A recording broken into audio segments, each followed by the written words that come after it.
ಸಿದ್ದರಾಮಯ್ಯ ಎಂಬ power centre ಇಂದು ಮಧ್ಯಾಹ್ನ ಲೋಕಭವನಕ್ಕೆ ತೆರಳಿ ತಮ್ಮ ಮುಖ್ಯಮಂತ್ರಿ ಪದವಿಗೆ ರಾಜೀನಾಮೆ ಸಲ್ಲಿಸಲಿಕ್ಕೆ ಅಂತ ಸಿದ್ದರಾಮಯ್ಯನವರು ಲೋಕಭವನಕ್ಕೆ ಬಂದಾಗ ರಾಜ್ಯಪಾಲರೇ ಇರಲಿಲ್ಲ. ಸಿದ್ದರಾಮಯ್ಯನವರ ರಾಜಕೀಯ ಬದುಕಿನ ವಿಪರ್ಯಾಸಗಳ ಪೈಕಿ ಇದು ಒಂದು. ಪದವಿ ತ್ಯಾಗ ಮಾಡ್ಬೇಕಂದ್ರೂ ಕೂಡ ಅವರ ರಾಜೀನಾಮೆ ಪತ್ರ ಸ್ವೀಕಾರಕ್ಕೆ ರಾಜ್ಯಪಾಲರು ಗೈರ್ಹಾಜರಾಗಿದ್ರು.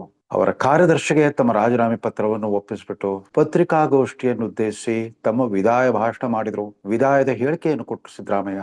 ಸಿದ್ದರಾಮಯ್ಯನವರ ರಾಜಕೀಯ ಬದುಕು ವಿಶಿಷ್ಟ ತಿರುವುಗಳಿಂದ ಕೂಡಿತ್ತು, ಅನೇಕ ಏರುಪೇರುಗಳಿಂದ ಕೂಡಿತ್ತು. ಅವರು ಸತತವಾಗಿ 8 ಸಾರಿ ಗೆದ್ದು ಬಂದೆ, 10 ಸಾರಿ ಗೆದ್ದು ಬಂದೆ ಅನ್ನೋ ದಾಖಲೆ ಮಾಡಿದವರಲ್ಲ. ಸೋಲು ಗೆಲುವು ಎರಡನ್ನೂ ಕೂಡ ಸಮಚಿತ್ತದಿಂದ ಸ್ವೀಕರಿಸ್ತಾ ಬಂದಿರೋರು. ಸೋಲನ್ನು ಕೂಡ ಗೆಲುವನ್ನಾಗಿ ಪರಿವರ್ತಿಸಿಕೊಳ್ಳೋದ್ರಲ್ಲೂ ಕೂಡ ಅನೇಕ ಬಾರಿ ಯಶಸ್ವಿ ಆಗಿದ್ರು. 1983ರ ಪೂರ್ವದಲ್ಲಿ ಸಿದ್ದರಾಮಯ್ಯನವರು ಎಂದು ದೇವರಾಜ ಅರಸರ ಸಂಪರ್ಕಕ್ಕೆ ಬಂದವರಲ್ಲ. ಅವರಿಗೆ ರಾಜಕೀಯ ದೀಕ್ಷೆ ದೊರೆತಿದ್ದೆ ಸಮಾಜವಾದಿ ಚಿಂತಕ, ಲೋಹಿಯಾ ಸಮಾಜವಾದಿ ಚಿಂತಕ ಮತ್ತು ಕರ್ನಾಟಕದಲ್ಲಿ ರೈತ ಹೋರಾಟದ, ರೈತ ಚಳವಳಿಯ ಮೂಲ ಪ್ರವರ್ತಕ ಪ್ರೊಫೆಸರ್ MD ನಂಜುಂಡಸ್ವಾಮಿ ಅವರಿಂದ. ಅವರು ಕಾನೂನು ಪಂಡಿತರಾಗಿದ್ರು, ಜೊತೆಗೆ ಪ್ರಗತಿಪರ ಬುದ್ಧಿಜೀವಿ ಕೂಡ ಆಗಿದ್ರು. ನಂಜುಂಡಸ್ವಾಮಿ ಅವರ ಗರಡಿಯಲ್ಲಿ ಬೆಳೆದ ಸಿದ್ದರಾಮಯ್ಯ ಸಹಜವಾಗಿನೇ ಅವತ್ತು 80ರ ದಶಕದ ಆರಂಭದಲ್ಲಿ ಇಂದಿರಾ ಕಾಂಗ್ರೆಸ್ ವಿರೋಧಿ ಮನಸ್ಥಿತಿಯನ್ನೇ ರೂಢಿಸ್ಕೊಂಡು ಬಂದವರು. ಕರ್ನಾಟಕದಲ್ಲಿ ಪ್ರಪ್ರಥಮ ಬಾರಿಗೆ ಇಂದಿರಾ ಕಾಂಗ್ರೆಸ್ ಸರ್ಕಾರ ಅಂದ್ರೆ ಗುಂಡೂರಾವ್ ನೇತೃತ್ವದ ಸರ್ಕಾರ ಪತನಗೊಂಡು ಇಲ್ಲಿ ಪ್ರಪ್ರಥಮ ಕಾಂಗ್ರೆಸ್ ಸರ್ಕಾರ ರಾಮಕೃಷ್ಣ ಹೆಗಡೆ ಅವರ ಮುಖ್ಯಮಂತ್ರಿಗಿರಿಯಲ್ಲಿ ಅಸ್ತಿತ್ವಕ್ಕೆ ಬಂದಾಗ ಸಿದ್ದರಾಮಯ್ಯ ಮೈಸೂರಿನ ಚಾಮುಂಡೇಶ್ವರಿ ಕ್ಷೇತ್ರದಿಂದ ಲೋಕದಳ ಚಿಹ್ನೆ ಅಡಿಯಲ್ಲಿ ಗೆದ್ದು ಬಂದಿದ್ರು. ಹೆಚ್ಚು ಕಡಿಮೆ ಪಕ್ಷೇತರರಾಗಿ ಗೆದ್ದು ಬಂದಿದ್ರು. ಆವತ್ತು ಅವರ ಮೈಸೂರಿನ ಹಿರಿಯ ನಾಯಕರುಗಳಾದ ಮತ್ತು ಇವರ ಆತ್ಮೀಯ ಸ್ನೇಹಿತರು ಆಗಿದ್ದ ದಿವಂಗತ ಅಬ್ದುಲ್ ನಜೀರ್ ಸಾಬ್ ಮತ್ತು ದಿವಂಗತ ಕೆಂಪೇಗೌಡರು ಅವ್ರನ್ನ ಜನತಾದಳ ಪರಿವಾರಕ್ಕೆ ಕರ್ಕೊಂಡು ಬಂದ್ರು.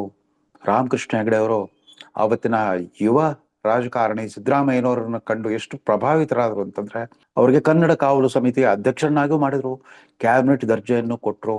ಅಲ್ಲಿಂದ ಶುರುವಾದ ಅವರ ಪ್ರಯಾಣ ಅಂದ್ರೆ ಇಂದಿರಾ ಕಾಂಗ್ರೆಸ್ ವಿರೋಧಿ ಮನಸ್ಥಿತಿಯಿಂದ ಶುರುವಾದ ಅವರ ರಾಜಕೀಯ ಪಯಣ ಇವತ್ತು ಸೋನಿಯಾ ಗಾಂಧಿ ಕಾಂಗ್ರೆಸ್ನ ಅತ್ಯಂತ ಪ್ರಬಲ, ಪ್ರಭಾವಿ, ವರ್ಚಸ್ವಿ ನಾಯಕನಾಗಿ ಮುಕ್ತಾಯಗೊಳ್ತಾ ಇದೆ. ಈ ಸೋನಿಯಾ ಗಾಂಧಿ ಕಾಂಗ್ರೆಸ್ನ ಇತಿಹಾಸದಲ್ಲೇ ಅತ್ಯಂತ ಜನಪ್ರಿಯ, ಪ್ರಭಾವಿ ಮತ್ತು ಹೈಕಮಾಂಡ್ಗೆ ಸರಿಸಾಟಿ ಆಗಬಲ್ಲ ವ್ಯಕ್ತಿತ್ವವನ್ನು ಪಡ್ಕೊಂಡ ಒಬ್ಬ ಮುಖ್ಯಮಂತ್ರಿಯಾಗಿ ಅವರು ನಿರ್ಗಮಿಸ್ತಾ ಇದ್ದಾರೆ. ಸಾರ್ವಜನಿಕ ಬದುಕಿಂದ ನಿರ್ಗಮಿಸ್ತಾ ಇಲ್ಲ, ಸಕ್ರಿಯ ರಾಜಕಾರಣದಿಂದ ನಿರ್ಗಮಿಸ್ತಾ ಇಲ್ಲ, ಮುಖ್ಯಮಂತ್ರಿ ಪದವಿಯಿಂದ ನಿರ್ಗಮಿಸ್ತಾ ಇದ್ದಾರೆ ಸಿದ್ದರಾಮಯ್ಯ. ಹೀಗಾಗಿ ಅವರ ರಾಜಕೀಯ ಬದುಕಿನ ಮೊದಲು 20 ವರ್ಷ ಇಂದಿರಾ ಗಾಂಧಿ ಕಾಂಗ್ರೆಸ್ನ ವಿರುದ್ಧವಾಗಿತ್ತು. ಅಂದ್ರೆ ಅವರಿಗೆ ಮೊದಲ ಬಾರಿ ಗೆದ್ದು ಬಂದ ಲೋಕದಳ ಪಕ್ಷದ ಮುಂದಾಳತ್ವ ಅವತ್ತು ದಿವಂಗತ ಜಾರ್ಜ್ ಫರ್ನಾಂಡಿಸ್ ಅವ್ರದ್ದಾಗಿತ್ತು. ಜಾರ್ಜ್ ಫರ್ನಾಂಡಿಸ್ ಅವ್ರಿಗೆ ಒಂಥರ ಪೊಲಿಟಿಕಲ್ ಮೆಂಟರ್ ತರ ಇದ್ರು ಆ ಕಾಲದಲ್ಲಿ. ಅದ್ರ ಜೊತೆಗೆ ಇಂದಿರಾ ಗಾಂಧಿ ಪರಿವಾರಕ್ಕೆ ಸಿಂಹ ಸ್ವಪ್ನವಾಗಿ ಕಾಡಿದ್ರು ಜಾರ್ಜ್ ಫರ್ನಾಂಡಿಸ್ ತುರ್ತು ಪರಿಸ್ಥಿತಿ ವಿರುದ್ಧದ ಹೋರಾಟದಲ್ಲಿ. ಹೀಗೆ ಇಂದಿರಾ ಗಾಂಧಿ ಕಾಂಗ್ರೆಸ್ ಅನ್ನೇ ವಿರೋಧಿಸ್ಕೊಂಡು ಬಂದ ಸಿದ್ದರಾಮಯ್ಯನವ್ರಿಗೆ ಕಡೆಗೂ ಒಂದು ರಾಜಕೀಯ ಭದ್ರತೆ, ತಮ್ಮ ನಾಯಕತ್ವಕ್ಕೆ ಸೂಕ್ತವಾದ ಮಾನ್ಯತೆ, ಅಧಿಕಾರ, ಪದವಿ ಮತ್ತು ಸಾರ್ವಜನಿಕ ಮನ್ನಣೆ ದೊರೆತಿದ್ದೆಲ್ಲವೂ ಕೂಡ ಆ ಇಂದಿರಾ ಗಾಂಧಿ ವಂಶಸ್ಥರ ಕಾಂಗ್ರೆಸ್ನಲ್ಲೇ. 2005ರಲ್ಲೇ ಅವತ್ತು ಉಪಮುಖ್ಯಮಂತ್ರಿ ಆಗಿದ್ರು ಧರ್ಮ್ ಸಿಂಗ್ ಮತ್ತು ತಾವೇ ಉಪಮುಖ್ಯಮಂತ್ರಿ ಆಗಿದ್ದ ಕಾಂಗ್ರೆಸ್ JDS ಮೈತ್ರಿ ಸರ್ಕಾರದಲ್ಲಿ ಉಪಮುಖ್ಯಮಂತ್ರಿ ಆಗಿದ್ರು. ದೇವೇಗೌಡರ ಕುಟುಂಬದ ಜೊತೆಗೆ ಮನಸ್ತಾಪ ಬಂತು. ತಮ್ಮನ್ನ ದೇವೇಗೌಡರು ಉಚ್ಚಾಟಿಸ್ತಾರೆ ಅನ್ನೋ ಲಕ್ಷಗಳು ಸಿಗ್ತಾ ಇರೋ ಹಾಗೇನೆ ಅವರು ಹುಬ್ಬಳ್ಳಿಯಲ್ಲಿ ಅಹಿಂದ ಸಮಾವೇಶದ ಮೂಲಕ ತಮ್ಮ ಪ್ರತಿಭಟನೆಯನ್ನು ದಾಖಲಿಸಿದ್ರು. ಆ ಸಮಾವೇಶದ ನಂತರ ಯಾವುದೇ ಗಳಿಗೆಯಲ್ಲಿ ಅವ್ರನ್ನ ದೇವೇಗೌಡರು ಪಕ್ಷದಿಂದ ಉಚ್ಚಾಟಿಸ್ತಾರೆ ಅನ್ನೋದು ಖಚಿತವಾಗಿತ್ತು. ಉಪಮುಖ್ಯಮಂತ್ರಿ ಆಗಿದ್ದ ಸಿದ್ದರಾಮಯ್ಯನವ್ರನ್ನ ಅವ್ರು ಉಚ್ಚಾಟಿಸೋ ಮುನ್ನಾ ದಿನ 2 ದಿವಸ ಮುಂಚೆ ಕುಮಾರಸ್ವಾಮಿ ಅವರು ತಮ್ಮ ಒಡನಾಡಿಗಳ ಮೂಲಕ ಹೇಳಿ ಕಳಿಸಿದ್ರು, ನೋಡಿ ಸಿದ್ದರಾಮಯ್ಯನವರು ದೊಡ್ಡ ರಾಜಕೀಯ ರಿಸ್ಕ್ ತಗೊಳ್ತಾ ಇದ್ದಾರೆ, ಅವ್ರಿಗೆ ಕಾಲ್ ಮುರಿದಿದೆ, ಮನೇಲಿ ಒಬ್ಬರೇ ಇದ್ದಾರೆ, ತಾವು ದಯಮಾಡಿ ಹೋಗಿ ಅವ್ರು ಮನವೊಲಿಸಿ, ನಾನೀಗ ಬರ್ತಾ ಇದ್ದೇನೆ. ಅಲ್ಲೆಲ್ಲೋ ಒಂದು ಕಮ್ಯುನಿಕೇಶನ್ ಗ್ಯಾಪ್ ಆಗಿದೆ, ಸಂವಹನದ ಕೊರತೆ ಆಗಿದೆ, ನಾನು ಅವ್ರಿಗೆ ಬಂದು ಕನ್ವಿನ್ಸ್ ಮಾಡ್ತೀನಿ ಅಂತ ಹೇಳಿದ್ರು. ವಿಜಯನಗರದಲ್ಲಿ ಅವತ್ತು ಸಿದ್ದರಾಮಯ್ಯನವರು ವಾಸವಿದ್ದ ಅವರ ಖಾಸಗಿ ನಿವಾಸದಲ್ಲಿ ಅವ್ರನ್ನ ಭೇಟಿಯಾದಾಗ ಕಾಲಿಗೆ ಪ್ಲಾಸ್ಟರ್ ಹಾಕೊಂಡಿದ್ರು. ಮನೆಯಲ್ಲಿ ಅವರ ಆಪ್ತ ಸಹಾಯಕ ವೆಂಕಟೇಶ್ ಬಿಟ್ರೆ ಯಾರೂ ಇರಲಿಲ್ಲ. ಅವ್ರ ಜೊತೆಗೆ ಸುಮಾರು 2-3 ಗಂಟೆಗಳ ಕಾಲ ಲೋಕಾಭಿರಾಮವಾಗಿ ಮಾತಾಡ್ತಾ ಕೂತಾಗ 3 ಬಾರಿ ಕುಮಾರಸ್ವಾಮಿ ಅವರ ಫೋನ್ ಬಂತು. ನನಗೆ ಬರ್ತಾ ಇದೀನಿ ಅಣ್ಣ, ಬಂದ್ಬಿಟ್ಟೆ ಸರ್, ಅವ್ರಿಗೆ ಹೇಳ್ಬಿಡಿ ಬರ್ತಾ ಇದೀನಿ ಅಂತ. 3 ಬಾರಿ ಫೋನ್ ಮಾಡಿದ್ಮೇಲೆ ಆಮೇಲೆ ಫೋನ್ ಸ್ತಬ್ಧ ಆಗ್ಬಿಡ್ತು. ಸುಮಾರು 2 ಗಂಟೆಗಳ ಕಾಲ ಕಾದ್ಮೇಲೆ ಇದ್ದಕ್ಕಿಂತ ಕುಮಾರಸ್ವಾಮಿ ಅವರಿಗೆ ಯಾವ ರೀತಿ ಸನ್ನಿವೇಶ ಬದಲಾಯಿತು ಅನ್ನೋರು ಬರಲೇ ಇಲ್ಲ. ಸಿದ್ದರಾಮಯ್ಯನವರು ಅವತ್ತು ತುಂಬಾ ಭ್ರಮ ನಿರಸನಗೊಂಡಿದ್ರು. ಆ ಸ್ಥಿತಿಯಲ್ಲಿದ್ದ ಸಿದ್ದರಾಮಯ್ಯನವರು ಮುಂದೆ ನಿರೀಕ್ಷೆಯಂತೆ JDS ನಿಂದ ಉಚ್ಚಾಟನೆಗೊಂಡ್ರು, ಏಕಾಂಗಿ ಆದ್ರು. ತಾವು ತಮ್ಮನ್ನು ಆರಿಸಿ ಕಳಿಸಿದ್ದ ಚಾಮುಂಡೇಶ್ವರಿ ಕ್ಷೇತ್ರದ ಶಾಸಕತ್ವಕ್ಕೆ ರಾಜೀನಾಮೆ ಕೊಟ್ಟರು. ಏಕಾಂಗಿಯಾಗಿ ಉಪಚುನಾವಣೆಯಲ್ಲಿ ಸ್ಪರ್ಧೆ ಮಾಡಿದ್ರು. ಕಾಂಗ್ರೆಸ್ ಬೆಂಬಲಿತ ಕ್ಷೇತ್ರ ಅಭ್ಯರ್ಥಿಯಾಗಿ ಸ್ಪರ್ಧೆ ಮಾಡಿದಾಗ ರಾಜ್ಯದಲ್ಲಿ ಅಷ್ಟೊತ್ತಿಗಾಗಲೇ ಕುಮಾರಸ್ವಾಮಿ ಮುಖ್ಯಮಂತ್ರಿ, ಯಡಿಯೂರಪ್ಪ ಉಪಮುಖ್ಯಮಂತ್ರಿ ಆಗಿದ್ದ JDS BJP ಸರ್ಕಾರ ಅಧಿಕಾರದಲ್ಲಿತ್ತು. ಎರಡು ಪ್ರಭಾವಿ ಜನಾಂಗಗಳ ವಿರೋಧವನ್ನ ಮೆಟ್ಟು ನಿಂತು ಸಿದ್ದರಾಮಯ್ಯ 252 ಮತಗಳ ಕೂದಲೆಳೆ ಅಂತರದಿಂದ ಗೆದ್ದು ಬಂದಾಗ್ಲೇನೆ ತಾನೊಬ್ಬ ಬರೀ ವ್ಯಕ್ತಿ ಅಲ್ಲ, ಒಂದು ಶಕ್ತಿ ಕೇಂದ್ರ ಅನ್ನೋದನ್ನು ಸಾಬೀತು ಮಾಡಿಟ್ಟಿದ್ರು. ಕರ್ನಾಟಕದ ಪ್ರಶ್ನಾತೀತ ಜನನಾಯಕರ ಪೈಕಿ ತಾನೂ ಒಬ್ಬನಾಗಬಲ್ಲೆ ಅನ್ನೋ ಒಂದು ಲಕ್ಷಣವನ್ನ ಮೊದಲ ಬಾರಿಗೆ ಆ ತರದ ಒಂದು ಪುರಾವೆಯನ್ನ ಕೊಟ್ಟಿದ್ರು ಸಿದ್ದರಾಮಯ್ಯ. ಒಂದು ಸಹಜವಾಗಿ ಕಾಂಗ್ರೆಸ್ನಲ್ಲಿ ಅಧಿಕೃತ ಪ್ರವೇಶ ಆಯಿತು. ಅದಾದ ನಂತರ ಹಿಂದಿರುಗಿ ನೋಡ್ಲೇ ಇಲ್ಲ. ತಮಗೆ ವಿರೋಧ ಪಕ್ಷದ ನಾಯಕನ ಸ್ಥಾನ ಸಿಗುವವರೆಗೂ ಸ್ವಲ್ಪ ಕಸಿವಿಸಿಗೊಂಡಂತವರಿದ್ದ ಸಿದ್ದರಾಮಯ್ಯ ಯಾವಾಗ 2009 ಲೋಕಸಭಾ ಚುನಾವಣೆಯಲ್ಲಿ ಅವತ್ತು KPCC ಅಧ್ಯಕ್ಷರಾಗಿದ್ದ ಮಲ್ಲಿಕಾರ್ಜುನ್ ಖರ್ಗೆ ಅವರು ಗೆದ್ದು ಕೇಂದ್ರದ UPA ಸರ್ಕಾರದಲ್ಲಿ ಸಚಿವರಾದ್ರು, ಆಗ ಸಿದ್ದರಾಮಯ್ಯನವರು ಮ್ಲಾನವದರಾಗಿ ಕಾಂಗ್ರೆಸ್ನಲ್ಲಿ ಸಮಾಧಾನದಿಂದ ತಮ್ಮ ಬದುಕನ್ನು ರೂಪಿಸ್ಕೊಳ್ತಾ ಹೋದ್ರು. ವಿರೋಧ ಪಕ್ಷದ ನಾಯಕರಾದ್ರು. ಕರ್ನಾಟಕದಲ್ಲಿದ್ದ BJP ಸರ್ಕಾರದ ಮೇಲೆ ಅಪಾರವಾದ ನಿಯಂತ್ರಣ ಇಟ್ಕೊಂಡಿದ್ದ ಬಳ್ಳಾರಿ ಗಣಿಧಣಗಳ ವಿರುದ್ಧ 400 ಕಿಲೋಮೀಟರ್ ಉದ್ದದ ಪಾದಯಾತ್ರೆಯನ್ನ ಕೈಗೊಂಡ್ರು. ಅಕ್ರಮ ಗಣಿಗಾರಿಕೆ ವಿರುದ್ಧದ ಪಾದಯಾತ್ರೆ ಕರ್ನಾಟಕದ ಮೂಲ ಕಾಂಗ್ರೆಸ್ಸಿಗರಿಗೆ ಸಿದ್ದರಾಮಯ್ಯನವರ ಹೋರಾಟದ ರಾಜಕಾರಣವನ್ನ ಪರಿಚಯಿಸಿತ್ತು. ಕೇವಲ ಅಧಿಕಾರದ ರುಚಿ ನೋಡ್ತಾ ಇದ್ದ ಕಾಂಗ್ರೆಸ್ಸಿಗರಿಗೆ ಈ ಸಿದ್ದರಾಮಯ್ಯನವ್ರ ಜೊತೆಗೆ 400 ಕಿಲೋಮೀಟರ್ನಷ್ಟು ಕಾಲ್ನಡಿಗೆಯಲ್ಲಿ ಓಡಾಡಿದ್ದೇ ಒಂದು ಹೊಸ ಅನುಭವವಾಗಿತ್ತು. ಅದಾದ ನಂತರ 2013ರಲ್ಲಿ 222 ಸೀಟುಗಳ ಸರಳ ಬಹುಮತ ಬಂದಾಗ ಮುಖ್ಯಮಂತ್ರಿ ಯಾರಾಗಬೇಕು ಅನ್ನೋ ಒಂದು ಪ್ರಶ್ನೆ ಯಾರಿಗೂ ಕಾಡಲಿಲ್ಲ. ಸಿದ್ದರಾಮಯ್ಯನವರೇ ಪ್ರಶ್ನಾತೀತ ನಾಯಕರಾಗಿ ಆಯ್ಕೆಗೊಂಡ್ರು, ಮುಖ್ಯಮಂತ್ರಿ ಆದ್ರು, ಮಂತ್ರಿಮಂಡಲ ರಚಿಸ್ಕೊಂಡ್ರು.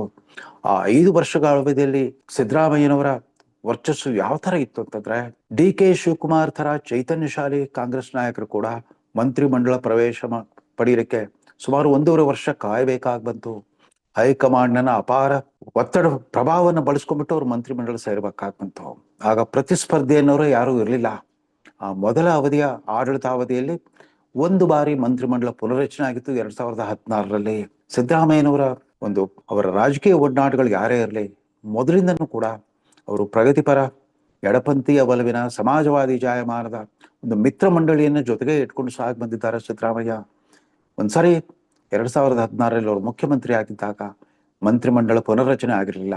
ಅವರ ಬಜೆಟ್ ಪೂರ್ವದ ಒಂದು ಸಂದರ್ಭದಲ್ಲಿ ಅವರ ನಿವಾಸಕ್ಕೆ ಹೋದಾಗ ತುಂಬ ಜನ ಕಿಕ್ಕಿರಿದು ನೆರೆದಿದ್ರು. ಅದ್ರ ಮಧ್ಯೆ ಯಾವತ್ತು ಸಿದ್ದರಾಮಯ್ಯನವರ ದಿನಚರ್ಯ ಆ ಥರ ಶುರು ಆಗ್ತಾ ಇತ್ತು. ಹೊರಗಡೆ ಜನ ಸೇರೋವರೆಗೂ ಕೂಡ ಹೊರಗೆ ಬರ್ತಾ ಇರಲಿಲ್ಲ.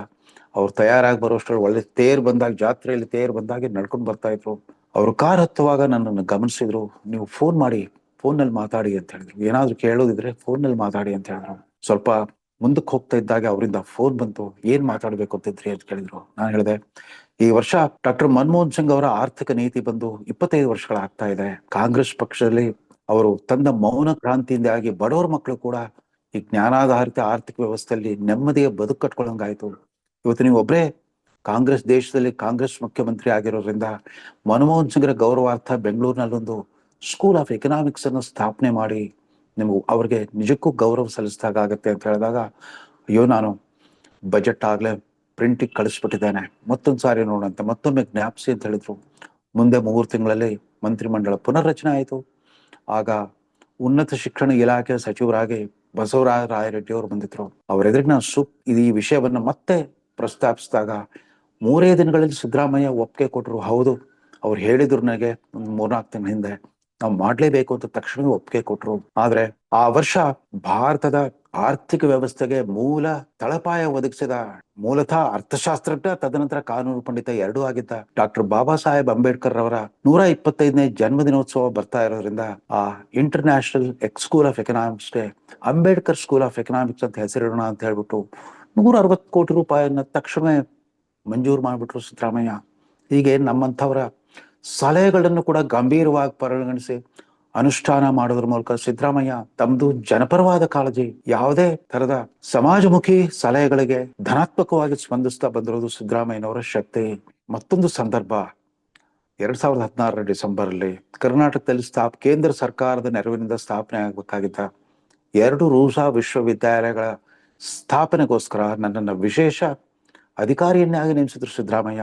ತಲಾ 55 ಕೋಟಿ ಅನುದಾನವುಳ್ಳ ಮ ಬೆಂಗಳೂರಿನ ಮಹಾರಾಣಿ ಕ್ಲಸ್ಟರ್ ಯೂನಿವರ್ಸಿಟಿ ಮತ್ತು ಮಂಡ್ಯದ ಯೂನಿಟರಿ ಯೂನಿವರ್ಸಿಟಿ ಇವುಗಳ ಸಂಬಂಧಪಟ್ಟ ಶಾಸನದಲ್ಲಿ ಕೆಲವು ದೋಷವಿದ್ದಾಗ ಬೆಳಗಾವಿಯಲ್ಲಿ ನಡೆದ ವಿಧಾನಮಂಡಲ ಅಧಿವೇಶನದಲ್ಲಿ ಹೋಗಿ ಅವ್ರ ಗಮನಕ್ಕೆ ತಂದೆ. ಸರ್, ಇದು ದೋಷಪೂರಿತವಾಗಿದೆ.